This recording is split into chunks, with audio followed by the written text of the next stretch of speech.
نحمد ونصلي ونسلم على رسول الكريم أما بعد فأعوذ بالله من الشيطان الرجيم بسم الله الرحمن الرحيم وأتم الحج والعمرة لله وقال تبارك وتعالى جعل الله الكعبة البيت الحرام قياما للناس والشهر الحرام والهدي والقلائد ذلك لتعلموا أن الله يعلم ما في السماوات وما في الأرض وأن الله بكل شيء عليم.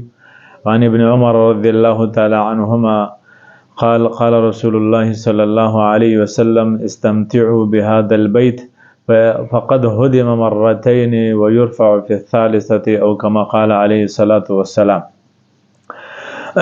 اسلام جو کی بنیادی جو چیزیں ہیں وہ عقائد ہے، عبادات ہے، معاملات ہے، معاشرت ہے، اخلاقیات ہے. ان میں سے جو عبادات ہے، پہلی قسم عبادات عقائد کے بعد، تو ان عبادتوں کی کئی قسمیں ہیں. ایک مالی عبادت ہے، ایک بدنی عبادت ہے، اور ایک وہ جو دونوں کا مجموعہ ہے. بدنی عبادت جیسے نماز ہے، روزہ ہے. مالی عبادت خالص مالی عبادت جیسے زکوٰۃ ہے. اور جو دونوں سے مرکب ہو، دونوں کا مجموعہ ہو، جیسے حج ہے. تو حج بدنی عبادت بھی ہے اور مالی عبادت بھی ہے، اور اس کے لیے زاد و راحلہ جو ہے فرضیت کے لیے ضروری ہوتا ہے. پھر اسی طرح یہ بدنی عبادت بھی ہے کہ اس کے اندر آدمی جو ہے اپنے گھر سے سفر کرتا ہے اور جا کر کے بیت اللہ جاتا ہے، وہاں طواف کرتا ہے، سعی بین الصفا والمروہ کرتا ہے. پھر اسی طرح جو ہے وہ منی، عرفات اور مزدلفہ حاجی جو ہے جاتا ہے. تو یہ بدنی عبادت بھی ہے اور بڑی مشقت والی عبادت بھی ہے. حج چونکہ مختلف قسمیں ہیں، اور ان میں جو پہلی قسم ہے اس کو حج قران کہتے ہیں، اور دوسری قسم جو اس کو حج تمتع کہتے ہیں، اور ایک قسم اس کے حج افراد ہے. حج قران اس حج کو کہتے ہیں کہ جس میں حج کرنے والا جب میقات سے باہر سے جاتا ہے اور میقات کے قریب پہنچتا ہے یا میقات سے پہلے، وہ حج و عمرے کا ایک ساتھ جب احرام باندھتا ہے اور پھر وہ عمرہ کر کے حلال نہیں ہوتا، پھر اس کے بعد حج کے جو ہے وہ اعمال بجا لاتا ہے، اس کو حج قران کہتے ہیں. اور دوسری قسم جو ہے اس کی حج تمتع ہے. حج تمتع یہ کہ پہلے آدمی میقات سے جو ہے حاجی عمرے کا احرام باندھے اور پھر جا کر کے عمرہ مکمل کر دے. عمرہ مکمل کرنے کے بعد جو ہے وہ جب حلال ہو جائے، حلق اور قصر کر کے پھر جو ہے حلال ہو جاتا ہے. پھر جب حج کے ایام شروع ہو جاتے ہیں پھر وہ حج کا احرام باندھتا ہے، اس کو حج تمتع کہتے ہیں.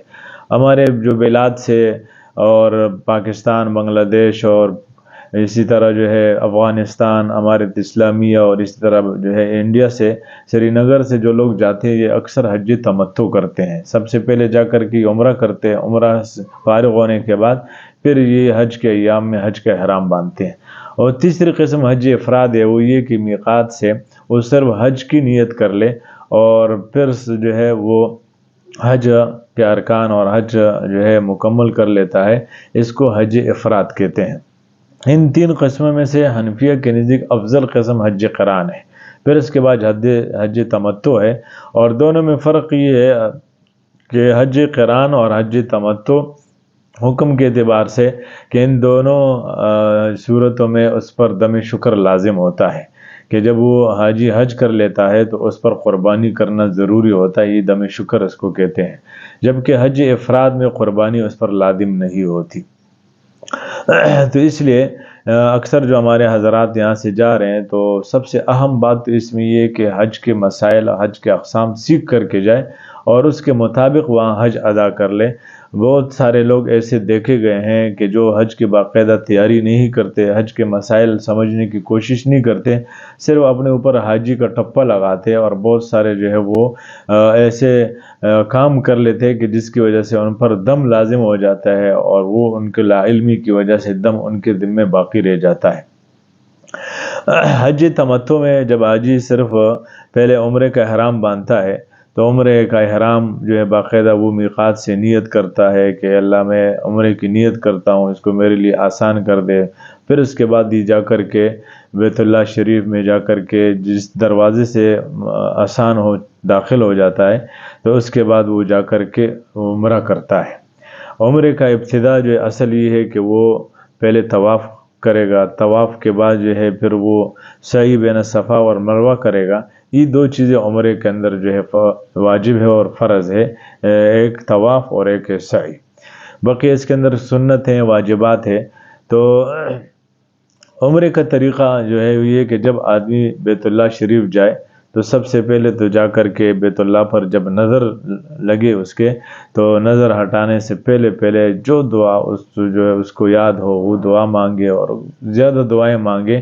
یہ لمحہ ایسا ہے کہ بزرگوں نے لکھا ہے کہ اس وقت دعا جو ہے قبول ہوتی ہے، اور چونکہ یہ باقاعدہ احرام کی حالت میں ہوتا ہے، تو پھر یہ جا کر کے پہلے استباء کر لے کہ دائیں کندھا جو ہے وہ خالی رکھ کے دائیں کندھے سے چادر جا کر کے بائیں کندھے پر رکھے، استباء کر لے۔ پھر اس کے بعد جو ہے جا کر کے حجر اسود کے سامنے کھڑے ہو کر کے یہ استقبال کعبہ کر لے، اور نیت طواف کی کر لے، اور وہ نیت کر کے طواف کی نیت کر لے، اور بالکل دونوں ہاتھ کانوں تک، جیسے نماز کے اندر تکبیر تحریمہ ہاتھ اٹھائے جاتے ہیں اسی طرح ہاتھ اٹھا لے۔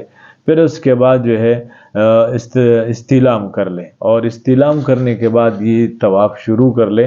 تو یہ طواف جو ہے ایک چکر جب لگا لے، دوبارہ حجر اسود تک آ جائے، تو پھر دوبارہ استلام کرے پہلے جو ہے طریقے کے مطابق۔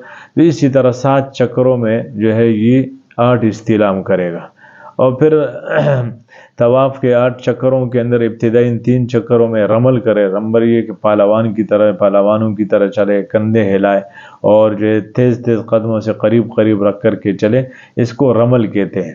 اور اس کے بعد چونکہ سعی بھی ہے تو اس کے اندر استباء بھی سنت ہے کہ دائیں کندھا جو ہے پورے طواف کے اندر خالی کھلا رکھے اور اس کو نہ چھپائے، یہ سنت ہے۔ پھر اس کے بعد جب طواف سے فارغ ہو جائے تو مقام ابراہیم پر اگر جگہ ہو، اگر وہاں جگہ ہے تو وہاں 2 رکعت واجب طواف کی پڑھے، اگر جگہ نہ ہو تو کسی اور جگہ حدود حرم کے اندر وہ 2 رکعت واجب طواف کی پڑھے۔ پھر اس کے بعد زمزم پیے، زمزم پیتے وقت خوب دعائیں مانگے، یہاں دعا قبول ہوتی ہے۔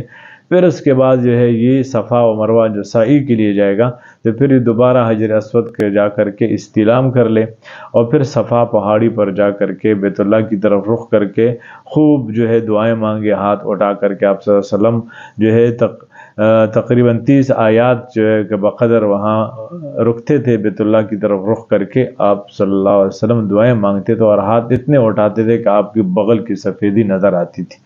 پھر اس کے بعد جو ہے یہ سعی شروع کر دے، صفا سے سعی شروع کر دے، اور مروہ کے اوپر اس کے جو 1 چکر مکمل ہو جائے گا۔ اسی طرح یہ وہاں 7 چکر لگا لے، اور مرد حضرات میلین یا حضرین کے اندر جو ہے تھوڑا سا تیز چلے اور دوڑنے کی کیفیت کے ساتھ چلے۔ پھر اس کے بعد جب یہ چکر اس کے ساتھ مکمل ہو جائے تو پھر اس کے بعد یہ حلق کرے یا قصر کر لے، اور حلق کرنا افضل ہے۔ اور پھر اس کے بعد یہ جو ہے عمرہ کرنے والا عمرے سے حلال ہو جائے گا۔